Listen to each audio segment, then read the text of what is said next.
जय श्री जगन्नाथ। आज एठू आमर पीओडी क्लासेस आरंभ हो जाइए। आमर Odisha state open university Odia विभाग जोड़ा MAOD थिला तार क्लास आज आरंभ हो। तो आज आमर प्रथम क्लास रे आमे आज POD 101 रो प्रथम यूनिट संस्कृतिर संज्ञा और स्वरूप पढ़ा। संस्कृतिर संज्ञा और स्वरूप एते किछि जानिबा आगुरु आमे प्रथमे जानिबा संस्कृति कौन। आमे जन्मरु संस्कृति संस्कार ए सब शब्द गुड़िक शुणी आसुचे। ताले संस्कृति गोटे छोटिया जिनस नुहे, यह एक व्यापक और जटिल विषय। तार जदि आमे संज्ञा स्वरूप ए सब को देखिबा ताले संस्कृतिर अर्थ कौन ना, संस्कृतिर अर्थ है कौनसी गोटे समाजर जीवन शैली, मूल्य, विश्वास, परंपरा, कला, भाषा, धर्म, रीतिनीति एवं ज्ञान विज्ञानर संपूर्ण प्रणाली है संस्कृति। गोटे राति रे संस्कृति तैयारी हो जाएनी।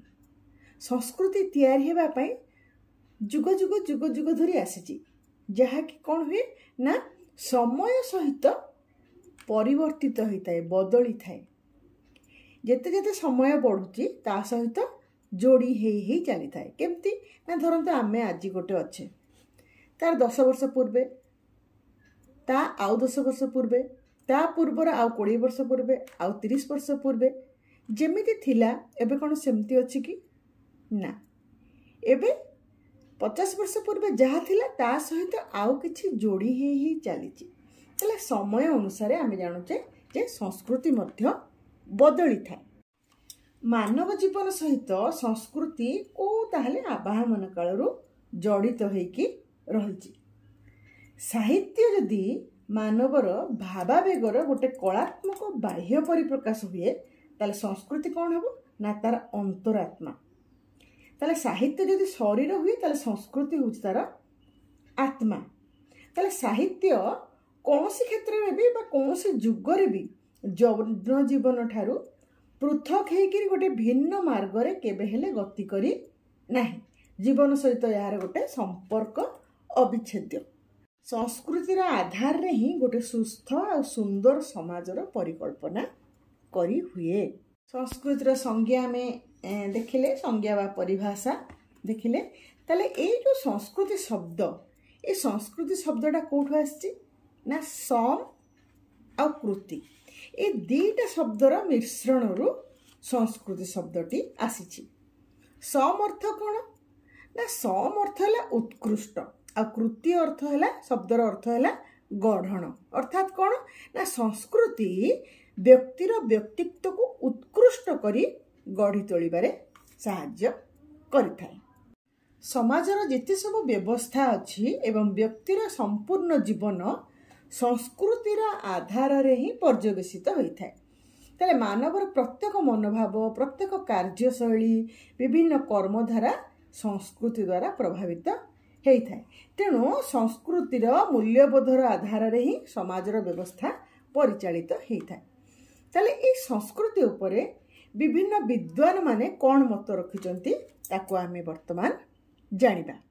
ए जो संस्कृति शब्दटा ताको सर्वप्रथमे आमर अष्टादश शताब्दी रे जो प्रसिद्ध नृतत्वविद थिले E.B. टाइलर, से प्रथमे ए संस्कृति शब्दर व्यवहार करथिले। तले टाइलर कौन कहले ना, संस्कृति एपरि एक जटिल समष्टि जहाँ ज्ञान, पारंपरिक धारणा, कला, नैतिकता, आईन, धार्मिक प्रथा तथा व्यक्तिगत समस्त अर्जित योग्यता और अभ्यास जहाँ मनुष्य समाजर सदस्य रूपे आहरण करिथाए। मैक आइभर आउ पेज ए दी जण कहिले जे संस्कृति आमर दैनंदिन जीवन यापन प्रणाली रे लुकायित चिंताधारा, साहित्य, धर्म, कला, मनोरंजन तथा आनंद रे प्रतिफलित होइतिबा निजस्व प्रकृतिर अभिव्यक्ति अटे। पिला माने हमको एगुडा को मन रखिबा को पड़िबो ଯେତେବେଳେ ପରୀକ୍ଷାରେ ପଡ଼ିବ ସଂସ୍କୃତିର ସଂଜ୍ଞା ଲେଖ, ସେତେବେଳେ ସଂସ୍କୃତି କ'ଣ ଏବଂ କେଉଁ ବିଦ୍ୱାନମାନେ କି ମତ ଦେଇଛନ୍ତି ତାକୁ ଲେଖିବାକୁ ପଡ଼ିବ। ତାପରେ ଆମର ଆସିଲା ଲାପିୟର। ଲାପିୟରଙ୍କ ମତରେ ସଂସ୍କୃତି ହେଲା ବଂଶାନୁକ୍ରମରେ ଏକ ସାମାଜିକ ସମୂହ ମାଧ୍ୟମରେ ଯାହା ଶିକ୍ଷା ଲାଭ କରିଥାଏ ଏବଂ ବିଭିନ୍ନ ପ୍ରଥା ପରମ୍ପରା ପ୍ରଭୃତିରେ ଯାହା ସନ୍ନିବେଶିତ ଥାଏ ତାକୁ କୁହାଯାଏ ସଂସ୍କୃତି। ବି ମାଲିନୋସ୍କି ତାଙ୍କ ମତରେ ସଂସ୍କୃତି ହେଉଛି ମଣିଷର ଗୋଟେ ହାତଗଢ଼ା ସୃଷ୍ଟି ଯାହା ମାଧ୍ୟମରେ ସେ ତାର ଲକ୍ଷ୍ୟ ଗୁଡ଼ିକ ପୂରଣ କରିଥାଏ। ଇଏ ଗଲା ଆମର ତେବେ ସଂସ୍କୃତିର ସଂଜ୍ଞା। ତାପରେ ଆମେ ଆଲୋଚନା କରିବା ସଂସ୍କୃତି ଆଉ ସାହିତ୍ୟ, ତାକୁ ଆମେ ଆଲୋଚନା କରିବା। ସଂସ୍କୃତି ଏମିତି ଗୋଟେ ଜିନିଷ ଯାହାକି ପ୍ରକାଶିତ ହେବା ପାଇଁ ଗୋଟେ ମାଧ୍ୟମ ଆବଶ୍ୟକ।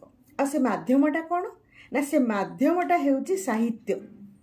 ସାହିତ୍ୟ ମାଧ୍ୟମରେ ହିଁ ସଂସ୍କୃତି ପ୍ରକାଶିତ ହେଇଥାଏ। ତେଣୁକରି ସଂସ୍କୃତିର ଗୋଟେ ଅବିଚ୍ଛେଦ ଅଙ୍ଗ ହେଉଛି ସାହିତ୍ୟ। ଆମର ଏଗୁଡ଼ାକ ଯଦି ଆସିବ ଛୋଟ ଛୋଟ ଅଳ୍ପ ମାର୍କିଆ କୋଶ୍ଚିନ୍ରେ ଏଇଟା ଆସିବ ଯେ ସଂସ୍କୃତି ଓ ସାହିତ୍ୟ। ତାହେଲେ ସଂସ୍କୃତି ମାନେ ଦେଶ ଆଉ ଜାତିର ଗୋଟେ ଗୌରବର ପରିମାପକ ବୋଲି ଆମେ କହିପାରିବା। ଯେତେବେଳେ ସଂସ୍କୃତିର ପରିବର୍ତ୍ତନ ଆସେ ସେତେବେଳେ ସାହିତ୍ୟର ମଧ୍ୟ ପରିବର୍ତ୍ତନ ହୋଇଥାଏ। କେମିତି ଦେଖ, ଆଜିର ସାହିତ୍ୟିକମାନେ ଯେଉଁ ପ୍ରକାର ସାହିତ୍ୟ ରଚନା କରୁଛନ୍ତି 50 ବର୍ଷ ପୂର୍ବେ 100 ବର୍ଷ ପୂର୍ବେ ସେହି ପ୍ରକାର ସାହିତ୍ୟ ରଚନା କରାଯାଉ ନଥିଲା। ତେଣୁ ସାହିତ୍ୟ ଆଉ ସଂସ୍କୃତିର ସମ୍ପର୍କ ଅତି ନିବିଡ଼ ଆମେ କହିପାରିବା। ଯେଉଁ ପଞ୍ଚଦଶ ଶତାବ୍ଦୀର ଆଦିକବି ସାରଳା ଦାସ ସେ ଯେଉଁ ସୃଷ୍ଟି କରିଥିଲେ, ତାଙ୍କ ସୃଷ୍ଟିରେ ତାଙ୍କ ରଚନାରେ ସମାଜ ଆଉ ସଂସ୍କୃତି ଉଭୟ ସ୍ଥାନ ପାଇଥିଲା। ସେହି ସମୟରେ ପଞ୍ଚଦଶ ଶତାବ୍ଦୀର କଥା କହୁଛି, ସେହି ସମୟରେ ପ୍ରଚଳିତ ସମାଜରେ ଯେଉଁ ପୂଜା ପାର୍ବଣ, ଧର୍ମ, ଓଷାବ୍ରତ, ସମାଜର ଯେଉଁ ନୀତି ନିୟମ ଥିଲା, ସେ କେମିତି ଖାଦ୍ୟପେୟ ଥିଲା, ପୋଷାକ ପରିଚ୍ଛଦ କେମିତି ଥିଲା, ଜନ୍ମ ମୃତ୍ୟୁ, କର୍ମକାଣ୍ଡ, ବିବାହ, ଯୁଦ୍ଧ, କୃଷି, ଗୋରକ୍ଷା, ବାଣିଜ୍ୟ, ଶିକ୍ଷାଦାନ ପଦ୍ଧତି, ରାଜାଙ୍କର ନୀତି ନିୟମ, ସମାଜର ବ୍ୟବସ୍ଥା କିପରି ଥିଲା, କର୍ତ୍ତବ୍ୟ ପ୍ରଣୟତା, ସେ ସବୁଗୁଡ଼ିକ ତାଙ୍କର ସାରଳା ମହାଭାରତରେ ତାଙ୍କର ଅନ୍ୟ ରଚନାମାନଙ୍କରେ ସେ କ'ଣ କରିଛନ୍ତି ନା ଲିପିବଦ୍ଧ କରିଛନ୍ତି। ଆମେ ଯଦି ସାରଳା ମହାଭାରତ ପଢ଼ିବା ତେବେ ସେହି ସମୟର ସମାଜ, ସେହି ସମୟର କିପରି ସଂସ୍କୃତି ଥିଲା ତାକୁ ଆମେ ଜାଣିପାରିବା। ସାରଳାଙ୍କ ପରେ ଆମର ଆସିଲେ 1510 ବେଳକୁ ଆମର ଆସିଥିଲେ ଶ୍ରୀ ଚୈତନ୍ୟ, ଓଡ଼ିଶାକୁ ଆସିଥିଲେ। ଶ୍ରୀ ଚୈତନ୍ୟଙ୍କର ଓଡ଼ିଶା ଆଗମନଟା ଆମର ଓଡ଼ିଆ ଧର୍ମ ଆଉ ସଂସ୍କୃତି ପାଇଁ ଗୋଟେ ବହୁତ ପରିବର୍ତ୍ତନ ଆଣିଥିଲା। ସେହି ସମୟରେ ଯେଉଁ ସାହିତ୍ୟ ସାଧକମାନେ ଥିଲେ ସେମାନେ ଜଗନ୍ନାଥଙ୍କୁ ନେଇକି ଲେଖୁଥିଲେ, ନହେଲେ କୃଷ୍ଣଙ୍କୁ ନେଇକରି ପୁରାଣମାନ ସବୁ ରଚନା କରୁଥିଲେ, ଯେଉଁଥିରେ କି ସେଇ ପୁରାଣମାନଙ୍କରେ ତାଙ୍କ ରଚନାରେ ଭଗବାନଙ୍କର ଦିବ୍ୟ ପ୍ରେମର ବର୍ଣ୍ଣନା ଥିଲା। କେଉଁ ସମୟରେ ନା ଶ୍ରୀ ଚୈତନ୍ୟଙ୍କ ସମୟରେ ଅଧର୍ମୀ ଆଉ ପାପୀମାନଙ୍କୁ ଠିକ୍ ରାସ୍ତାରେ ନେବା ପାଇଁ ସେତେବେଳେ ଗୀତା, ମାଳିକା ଏହିସବୁ ରଚନା କରାଯାଇଥିଲା। ତାହେଲେ ଏହି ସମୟରେ ସାହିତ୍ୟର କର୍ଣ୍ଣଧାର ସବୁ କିଏ ଥିଲେ ନା ପଞ୍ଚସଖା କିଏ କିଏ ନା ବଳରାମ ଦାସ, ଜଗନ୍ନାଥ ଦାସ, ଅଚ୍ୟୁତାନନ୍ଦ ଦାସ, ଯଶୋବନ୍ତ ଦାସ ଏବଂ ଶିଶୁ ଅନନ୍ତ ଦାସ। ଏମାନେ ଯେଉଁ ସାହିତ୍ୟ ରଚନା ସବୁ କରୁଥିଲେ ତା ଭିତରେ କାହାର ପ୍ରଭାବ ଥିଲା ନା ବୈଷ୍ଣବ ଧର୍ମର ପ୍ରଭାବ ରହିଥିଲା। ଆଉ ସେଇ ଚିନ୍ତା ଚେତନାରେ ସେମାନେ ରଚନା କରୁଥିଲେ। ଏ ହେଲା କା ପଞ୍ଚସଖାଙ୍କ ସମୟର କଥା କହିଲି, ପଞ୍ଚସଖା ଯୁଗ କଥା କହିଲି। ପଞ୍ଚସଖା ଯୁଗ ପରେ କ'ଣ ହେଲା, ତାପରେ ଆମର ଆସିଲେ ତାଙ୍କ ପଞ୍ଚସଖାଙ୍କ ପରେ ପରେ ଆମର ରୀତି ଯୁଗ ବେଳକୁ ମୁସଲମାନ ମାନେ ଗାଦିଚ୍ୟୁତ ହୋଇସାରିଲେଣି, ମୋଗଲ ମାନେ ଓଡ଼ିଶାକୁ ଅଧିକାର କରିସାରିଲେଣି। ତାହେଲେ ଓଡ଼ିଶାର ଐତିହ୍ୟ ମୋଗଲମାନଙ୍କ ନିକଟରେ କ'ଣ ହେଲା ନା ଖଣ୍ଡ ବିଖଣ୍ଡିତ ହେଇଗଲା। କାହିଁକି ନା ମୋଗଲ ଦରବାରର ଯେଉଁ ବିଳାସତା ଥିଲା, ଯେଉଁ ଶୃଙ୍ଗାରିକତା ଥିଲା, ତାରି ପ୍ରତିଫଳନ ଘଟିଲା କେଉଁଠି ସାହିତ୍ୟରେ। ଯେଉଁ ଧର୍ମ ପୁରାଣ ଏସବୁ ଚାଲିଥିଲା ପଞ୍ଚସଖାଙ୍କ ସମୟରେ, ବର୍ତ୍ତମାନ ତାଙ୍କ ପରେ ପରେ କ'ଣ ହେଲା ନା ସେ ବିଷୟରେ ଆଉ ସାହିତ୍ୟ ରଚନା ହେଲାନି, ଗୋଟେ ସାହିତ୍ୟ ହେଇଗଲା ଗୋଟେ କ'ଣ ନା ଭୋଗବିଳାସୀ ଦରବାରୀ ସାହିତ୍ୟ ହେଇଗଲା। ତାହେଲେ ଏହି ସମୟରେ ଯେଉଁ କାବ୍ୟର ବିଷୟବସ୍ତୁ ଥିଲା ତାକୁ ପୌରାଣିକତା ଠାରୁ ସେ ଦୂରକୁ ପଳେଇଲା, ଯାଇକି ଗୋଟେ କାଳ୍ପନିକ ରୂପ ଧରିଲା। ସେହି ସମୟରେ କାବ୍ୟର ଯେଉଁ ନାୟକ ନାୟିକା ଥିଲେ ସେମାନେ ସବୁ କ'ଣ ଥିଲେ ନା ଉଚ୍ଚ ବଂଶଜ ଥିଲେ। ଯେମିତିକି ରାଜା ତାଙ୍କର ଯେଉଁ ପ୍ରେମର ବର୍ଣ୍ଣନା କରୁଥିଲେ, ଦେହଜ ପ୍ରେମର ବର୍ଣ୍ଣନା କରୁଥିଲେ, ରୂପଲାବଣ୍ୟର ବର୍ଣ୍ଣନା କରୁଥିଲେ। ତାହେଲେ ତାଙ୍କର ଶୃଙ୍ଗାର ରସ ଥିଲା ପ୍ରଧାନ ଉତ୍ସ ସେହି ସମୟରେ। ଯେ ଆମ ସେହି ସମୟରେ କିଏ ସବୁ ଥିଲେ ଆମର ବଡ଼ ବଡ଼ କବିମାନେ ଜାଣିବା ना कवि सम्राट उपेन्द्र भंज तापर दीनकृष्ण दास कवि सूर्य बलदेव रथ गोपाल कृष्ण भक्तचरण ए सब थिले। आ उपेन्द्र भंज चेष्टा करथिले साहित्य को मध्य संस्कृत साहित्यर समकक्ष करबा पई। मोगल कथा मोगल परे मराठा मराठा परे इंग्रेज माने 1803 मसीह रे आसिले हमर ओडिशा अधिकार कले। ओडिशा हे गला पराधीन 1803 रे इंग्रेज मान द्वारा। तो इंग्रेज माने जते बेले आसिले से माने कौन कले ना नूतन शिक्षा चिंता और चेतना ओडिशार सांस्कृतिक जीवन धारा को त्वरान्वित कला। से ही समय जो साहित्य रचना सब कले फ्रॉयड कर मनस्तात्विक चेतना रूस विप्लव कार्ल मार्क्स कर साम्यवादी चेतना ये सब जो चली से पृथ्वी रे तार प्रभाव पड़ता साहित्य उपरे। एवं साहित्य कौन है जो दरबारी साहित्य थिला जो भोग विलासितार साहित्य थिला से मुक्त हो गला। जमती कि आमर राधानाथ राय लिखिले जो काव्य कवितार ट्राजेडी व्यंग आदि जो ट्राजेडी व्यंग ये सब जो रचना करागला राधानाथ राय हरिका जो सब लिखिले से गुड़ाक सब पाश्चात्य संस्कृतिर प्रभाव देखागला। आउ से समय थिला काव्य साहित्य पे गोटे परिवर्तन काल। तापर आमर फकीरमोहन सेनापति सी तांकर कालजाई गल्प उपन्यास सब सी जो लिखिले सी कौन कले ना जो से समय तो भारत पराधीन थिला ना ओडिशा पराधीन थिला। तो तत्कालीन शोषित समाज और संस्कृति विषय रे तांको साहित्य देखैला। ताले एको आमे कहि परिबा गद्य साहित्यर शैशव काल काहेकि ना तांको पूर्वरु समस्त बेसी काव्य कविता रचना करा जाउथला।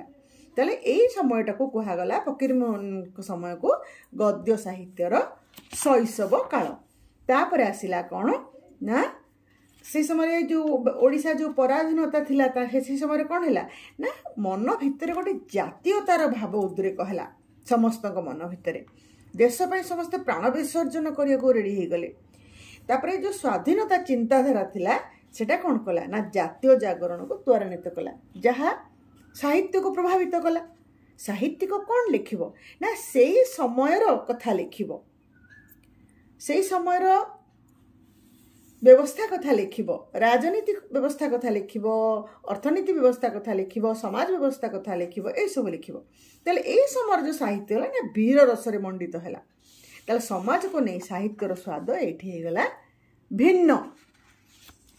आमर जो सत्यवादी वन विद्यालय जो शिक्षक गोष्ठी थिले सेमानकर जो साहित्य रचना कले ताकू आमे कहिबा जे साहित्यर यौवन समय बोली आमे सेटा को कहिबा ना। से समय कौन कला गला ना खाली काव्य कविता रचना करागलानी गल्प उपन्यास रचना करागलानी ता प्रबंध लिखागला समाज और संस्कृति को नहीं समालोचित करागला ए प्रकार साहित्य से समय रचना करागला।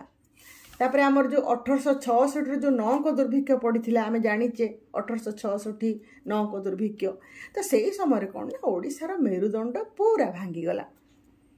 ताले से समय जो साहित्यिक माने थिले जेमती कि आमर कान्हूचरण महांती से लिखिले हा अन्न शास्त्री ये सब उपन्यास लिखिले गोदावरी से रचना कले एबे मध्य बंचिची कालीचरण रचना कले भात नाटक। ताले से समय कथा से दर्शागला। ताले सत्यवादी गोष्ठी पर आमर आसिले सबुज गोष्ठी से माने यौवनर मंत्र गाइले देश स्वाधीन हैला नुआ संविधान गढ़ा हैला किंतु जो अभाव थिला से अभाव रे ही आमर ओडिशावासी रहिले। पूर्वर जहाँ व्यवस्था थिला सब व्यवस्था रहिला खाली जहाँ शासक नुहे ताको आमे शोषक बोली कहबा शोषक परिवर्तित हेले। ताले से समय जो साहित्य रचना करा गला से साहित्यर शोषणर वास्तव रूपटा को से समय साहित्य देखागला। ताले स्वाधीनता पर जो साहित्य आसिला ताको कहागला आधुनिक साहित्य। ताले ए समय रे साहित्य कहला ना वास्तववाद को देखैला। ताले साहित्यर विषय वस्तु कौन रहिला ना भूमिहीन बासच्युतंकर आर्तचित्कार चोरी डकैती हत्या लुंठन सठता आतंकवाद सन्त्रासवाद ए सब रहिला साहित्य रे मुख्य विषय वस्तु है कि। ताले फल कौन है ना साहित्यर कलेबरटा सिना आकार आयतन सिना बढ़ीगला किंतु से लालिमा रहिलानी माधुर्य रहिलानी। धीरे धीरे कौन है ना साहित्य रस दूरे गला कि साहित्य गोटे सुखिला घास पाल भली है।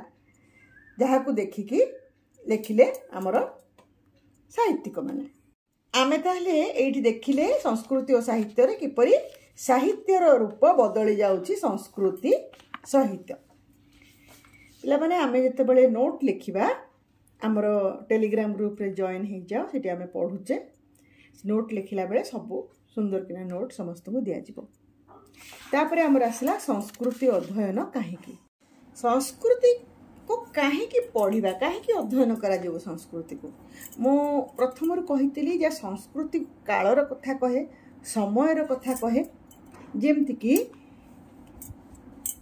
काल गर्भरे केते जीवन गलानी केते राजा गलेनी केते वंश लोप पाई गलानी केते कोन उद्भावन हेलानी सभ्यतार उन्नति हेलानी अवनति भी घटिची राजा शासन बोईत वाणिज्य धर्मर उत्थान पतन ए सब चली ताले संस्कृति कौन कहूँ ना समयर कथा कहूँ कौ समय किपरि थिला से समयर कथा कहूँ ताले समाज को चिन्ह दौची संस्कृति ताले गोटे मनीषर तार जो चिंताधारा तार जो जीवन शैली ए सब तार संस्कृति ही से समय संस्कृति ही जना पड़ी थाए ताले आमे एठी कहि परिबा संस्कृति को गोटे बहुरूपी एंडुओ सी समय सहित कौन होची ना तार रूप परिवर्तन करुची समय और स्थान अनुसार से रूप बदलुची ताले आमे जो जानिचे जे गिरी गुहा मानकर आदिम मानव रहुतिला से आदिम मानव कौन करथिला ना तार मनर भावना को पहाड़ गुंफा गुडा करे आंकुथिला चित्र रे आंकुथिला ताले से जो संस्कृति तांकर थिला आमे से चित्र को देखिकी से लेखा को देखिकी आमे जानि पारुचे जे सेही समयर संस्कृति किपरि थिला आदिम मानव जुगरे ताले मनीष कौन संस्कृति कौन करे ना मनीष तैयारी करे ताको स्वाभिमानी कराए प्रेरणार उत्स होउची संस्कृति जेमति कि आमर वर्तमान आमे कौन करूचे ना आमर पूर्व संस्कृति को मने पकाउचे आमर जो वीर योद्धा माने थिले से मानु को मने पकाउचे जो बड़ बड़ साहित्यिक थिले से मानु को मने पकाउचे धर्म जानिया पय हेले धर्म पुरुष मान को मने पकाउचे तले ए सब कौन करे ना वर्तमान को गोटे भल रास्ता रे नबा पय चेष्टा करि थाए चेष्टा करे ताले संस्कृति आउ कौन करे काहे कि आमे संस्कृति अध्ययन करिबा ना कारण संस्कृति कला साहित्य धर्म को चिन्ह थाए केमती ना गोटे देशर कारुकला शिल्पकला भास्कर्य बयन शिल्प ये सब तार संस्कृति ही जना पड़े जेमती कि आमर भट्टीमुंडार कंसा बासन नीलगिरीर पत्थर बासन पिपिलीर चांदुआ कटकर तारकसी काम सालेपुर रसगोला ढेंकानाल बरा टांगीर काकरा बालेश्वर मुढ़ी ब्रह्मपुर संबलपुर माणियाबंध पाट शाढ़ी संबलपुरी शाढ़ी यही सब जो से समय तार संस्कृति को सी देखा धर्म कौन ना धार इति धर्म अर्थात जहाँ धारण करे जी धारण करे ताहा होची धर्म ताले आमर ओडिशा होची कौन ना सर्वधर्मर लीला क्षेत्र आम संस्कृति जहाँ आम से संस्कृति जहाँ जानुचे आम जगन्नाथ संस्कृति आम जहाँ देखुचे ए कौन होता है ना अनेक धर्म आसिक ता भितर मिसी जाइए केमती देखिबा ना आमर जानिचे आम रामानुज शंकराचार्य निम्बार्क हाँ बड़ बड़ सबू धर्म प्रचारक माने से माने सब ओडिशा को आसीचंती निज निजर धर्म प्रचार करचंती ओडिशा को बुझीचंती जगन्नाथ को बुझीचंती एवं समस्ते आसिक जगन्नाथ सहित मिसिकी एक हो जाइछंती तेणु याकू आमे धर्म और संस्कृति जगन्नाथ संस्कृति सब लीन हो जाइछे आम जगन्नाथ आज विश्व दरबार रे परिचित जगन्नाथ संस्कृति ताले संस्कृति गोटे समाज और सभ्यतार ऐतिह्य और परंपरा को चिन्ह दौची जमती ऐतिहासिक बारवाटी दुर्ग आज तार ओडिशार गौरव तार गर्व वीरत्व को देखई थाए बारवाटी दुर्ग देखिले आमर मन पड़ जाए आम ओडिया वीर मानकर कथा ताले गोटे अंचल को विश्व दरबार में परिचित किए कराए ना संस्कृति केउ जातिटा केते प्राचीन तार संस्कृति ही जना पड़ी थाए सेथिपाई संस्कृतिर अध्ययन खूब जरूरी पिला माने आमे वर्तमान संस्कृति अध्ययन काहे की करबा पढ़िले वर्तमान आमे देखिबा ओडिशार संस्कृति आम ओडिशार संस्कृति जदि आमे देखिबा आम उत्कलर संस्कृति अतीव प्राचीन बहुत पुराना आमर उत्कलर संस्कृति ताले एई संस्कृति कौन ना सनातन धर्म भित्तिक आमर संस्कृति कौन कहे ना वसुधैव कुटुंबकम अर्थात समग्र वसुधा समग्र विश्व गोटे कुटुंबर गोटे परिवार। तेणुक आम जो भारत वर्ष अच्छी भारत वर्षर सबुठ जदि पुण्यक्षेत्र कौटा अच्छे सेटा को आम सर्वश्रेष्ठ पुण्यक्षेत्रटा हूँ आमर उत्कल। कपिल संहितारे मध्य प्रथम अध्याय कपिल मुनि लिखिछन्ति जे वर्षाणां भारतः श्रेष्ठः देशानां उत्कलः स्मृतः उत्कलस्य समदेश देश नास्ति महीतले। ताले उत्कलीय मानकर गोटे बहुत बड़ गुण कौन ना सहनशीलता उदारता। सहनशीलतार प्रमाण कलिंग युद्ध देखई पारे कलिंग युद्ध रे उत्कल कलिंग पराजित हो पारे किंतु से कलिंग युद्ध बल चंडाशोक मध्य धर्माशोक होता तार सहनशीलतार परिचय नुहे कि आमर उत्कल आम बौद्ध धर्मर गुरुत्व आम देखू बहुत बौद्ध धर्म जो ललितगिरी जो देखा से सब बौद्ध पीठ सब रही ओडिशा भली भारत और अन्य राष्ट्र मानक सबु धर्मर समन्वय आम देखिपार नहीं। एठी को प्रत्येक धर्मर आचार्य मैंने आसन जो मुझे पूर्व कहूली निज निजर धर्म प्रचार करमर उत्कलीय माने स्वागत कर सम्मान कर कथा को शुणी किंतु सारमर्मटी को से माने ग्रहण कर तेणुक आम जगन्नाथ को कौन कह ना गण देवता गणर देवता माने सी समस्तंकर देवता कौन से गोटे धनीर नुहे कि गरीबर नुहे कि मध्यवित्तर नुहे सी समस्तंकर देवता गण देवता सी।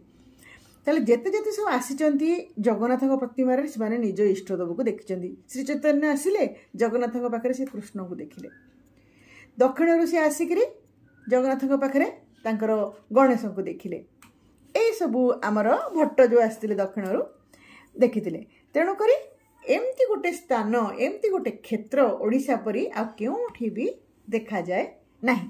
आमर जो गाँ गहली रे भागवत घर अच्छी जो भागवत टुंगी अच्छी सेटा आमर ओडिशार संस्कृतिर कथा कहे।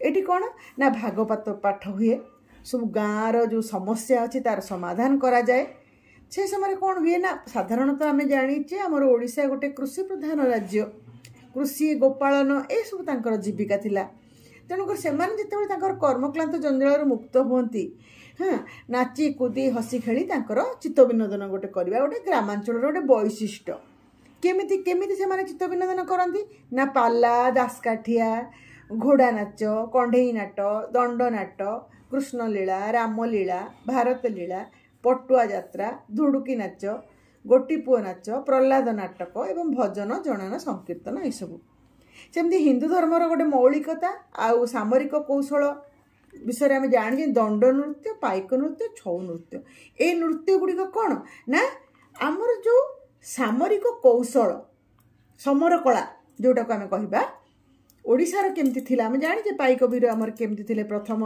विद्रोह तो ओडिशार ही होता पाइक विद्रोह ताले सी नृत्य माध्यम से देखी था आमर ओडिसी नृत्य जमती गोटे विश्वविख्यात चार्ल्स फ्रेबी सी कहते जे ओडिसी नृत्यटा सबुठारु प्राचीनतम भारत में जिते नृत्य अच्छी ओडिसी नृत्यटा है सबुठारु प्राचीनतम जमी आम देखुचे आमर जो मंदिर मानक देवदासी प्रथा जगन्नाथ मंदिर रे देवदासी प्रथा गोटे अच्छी नाट मंदिर गोटे थी आ जगन्नाथ मंदिर जगन्नाथ शोला बेलू से कौन है ना गीत गोविंद बोला हम से देवदासी नाचे जगन्नाथ पहुड़ पड़ा बेलू जो बड़ सिंहार बेश पर पहुड़ पड़े जगन्नाथ शोबे नाट मंडप अर्धरात बड़ सिंहार जो समय हुए जगन्नाथ जो बेश हमें बड़ सिंहार बेश मैंने रातिर पोशाक जो पिंधती से समय गीत गोविंद सहित नाच हुए ताले आमर जो ये गोटे गला नृत्य कथा तापर आ गोटे कौन शिक्षा को जीवा ना आमर जो पूर्वर उत्कलीय माने तालपत्र आ लेखनी साहाय्य अनेक काव्य कविता नाटक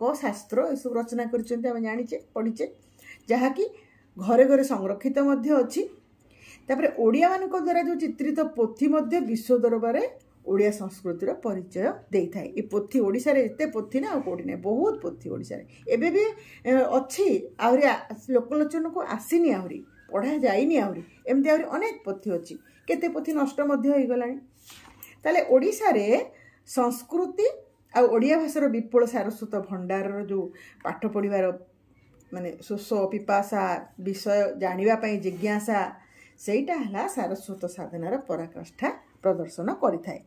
ତାପରେ ସଂସ୍କୃତ ଓଡ଼ିଆ ଭାଷାରେ କଥା ସାହିତ୍ୟ, ନାଟକ, କାବ୍ୟ, ଅଳଙ୍କାର, ଶାସ୍ତ୍ର, ଆୟୁର୍ବେଦ, ସଙ୍ଗୀତ, ଗଣିତ, ବ୍ୟାକରଣ, ଜ୍ୟୋତିଷ এই ବିଷୟରେ ବହୁତ ଭଲ ଭଲ ଉଚ୍ଚକୋଟୀର ଗ୍ରନ୍ଥ ସବୁ ଆମ ଓଡ଼ିଶାର ପଣ୍ଡିତମାନେ ରଚନା କରିଛନ୍ତି।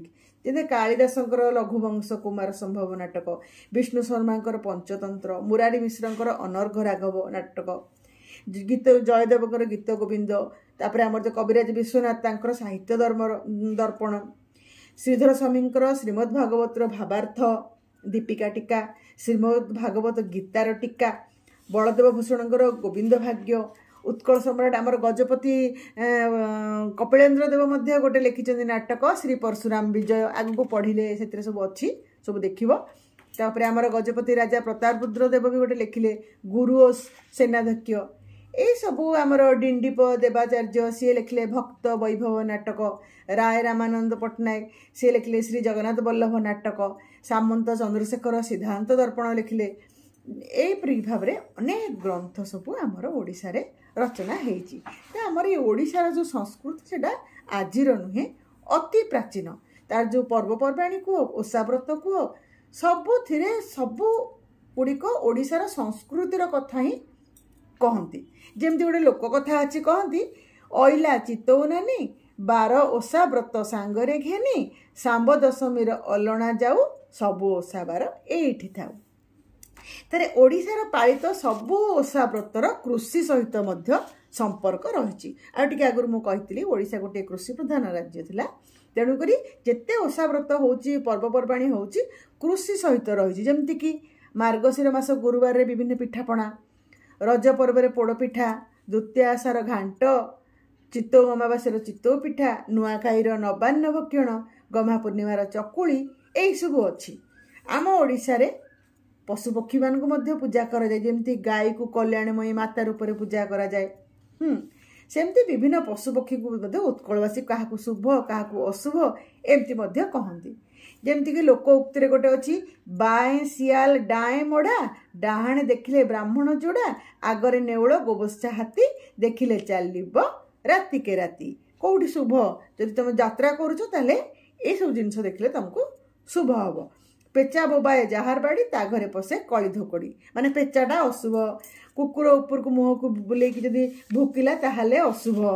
ତାହେଲେ ଓଡ଼ିଶାର ଯେଉଁ ଶିଳ୍ପ ସ୍ଥାପତ୍ୟ ଭାସ୍କର୍ଯ୍ୟ ବିଶ୍ୱ ପ୍ରସିଦ୍ଧ। ଯେମିତିକି ଆମର ରତ୍ନଗିରି, ଉଦୟଗିରି, ଲଳିତଗିରି, ଖଣ୍ଡଗିରି, ଏଇ ଯେଉଁ ପାହାଡ଼ ଭିତରେ ଯେଉଁ ଗୁମ୍ଫା ଗୁଡ଼ାକ ଅଛି, ସେ ଗୁମ୍ଫାରେ ବୌଦ୍ଧ ମୂର୍ତ୍ତି ଗୁଡ଼ିକ ସବୁ ରହିଛି, ଅନେକ କାରୁକାର୍ଯ୍ୟ କଳା ରହିଛି।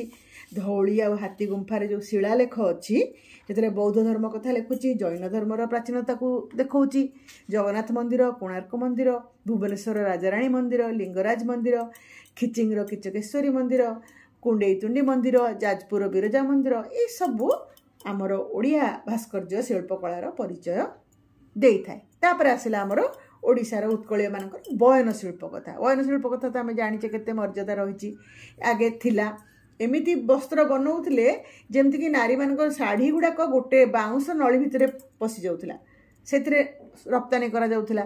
ଉପେନ୍ଦ୍ର ଭଞ୍ଜ ଲେଖିଛନ୍ତି ତାଙ୍କର ବୈଦେହୀଶ ବିଳାସରେ ଯେ ବୈଦେହୀଙ୍କୁ ଗୋଟେ ଶାଢ଼ୀ ପିନ୍ଧେଇଥିଲେ। ସେ କ'ଣ ଲେଖିଥିଲେ ନା, ବଂଶ ନଳୀରେ ରଖି ଲେଖି ବସନ ଦେଲେ ସୀତା ପାଇଁ ଆଣି। ତାହେଲେ ଆମର ଯେଉଁ ଓଡ଼ିଶାର ସଂସ୍କୃତି କେତେ ଉଚ୍ଚକୋଟୀର। କାଠରେ ମଧ୍ୟ କେତେ କ'ଣ ରଚନା କରିଛନ୍ତି। ଯେମିତିକି ଆମ ଜଗନ୍ନାଥଙ୍କର, ବଳଭଦ୍ରଙ୍କର, ସୁଭଦ୍ରାଙ୍କର ରଥ, ତାଳଧ୍ୱଜ, ନନ୍ଦିଘୋଷ, ଦେବଦଳନ ରଥ, ପାଲିଙ୍କି, ଦୋଳ ବିମାନ, ସବାରି, ଏସବୁ କାଠ ଉପରେ ବିଭିନ୍ନ କାରୁକାର୍ଯ୍ୟରେ ହେଇଛି। ମନ୍ଦିର ଗୁଡ଼ାକରେ ମଧ୍ୟ ହେଇଛି। ଯେମିତିକି ବୁଗୁଡ଼ାର ବିରଞ୍ଚି ନାରାୟଣ ମନ୍ଦିର କାଠରେ ହେଇଛି ହେଲା। ତାହେଲେ କାଠରେ ଯେଉଁ ଜଗନ୍ନାଥ ତିଆରି ହେଇଛନ୍ତି ସିଏ କେତେ ବଡ଼ କଥା ହେଇଛି।